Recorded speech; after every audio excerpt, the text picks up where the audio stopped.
કહેવાય છે કે સમય ક્યારેય થોભતો નથી, પણ આજે ઈચ્છા થાય છે કે કાશ આ સમય અહીં જ રોકાય છે. આજે આપણે એવા બહેનોને વિદાય આપી રહ્યા છીએ જેમની સાથે અમે રસ્તા રમતા આ શાળામાં 6 વર્ષ વિતાવ્યા છે.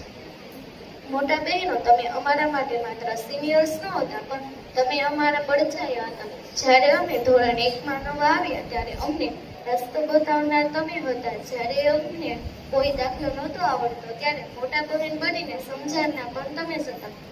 જ્યારે અમને રમતગમતના મેદાનમાં ઈજા થતી ત્યારે સૌથી પહેલા દોડી આવીને અમને સાંત્વના આપનારા પણ તમે જ હતા. આજે જ્યારે તમે આ શાળાના ઉમરા ઓળંગીને હાઈસ્કૂલમાં જઈ રહ્યા છો ત્યારે અમને એ વાતનું દુઃખ છે કે હવે રિસર્ચમાં તમારી મસ્તી જોવા નહીં મળે. પ્રાર્થના સભામાં તમારી એ ગંભીરતા અને સાંસ્કૃતિક કાર્યક્રમોમાં તમારો એ ઉત્સાહ હવે અમને કાયમ યાદ આવશે.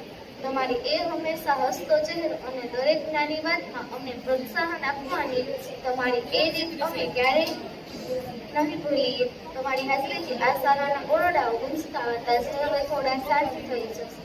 પણ મિત્રો, વિદાય અંત નથી, પણ એક નવી શરૂઆત છે. તમે અહીંથી જે સંસ્કારો અને જ્ઞાન લઈને જઈ રહ્યા છો તેનાથી તમે દુનિયાના કોઈ પણ ખૂણે ઝડપી ઉઠશો એવી અમને ખાતરી છે.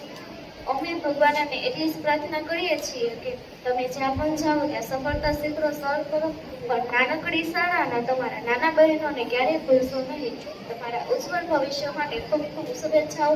હંમેશા ખુશ રહો અને પ્રગતિ કરો. ખૂબ ખૂબ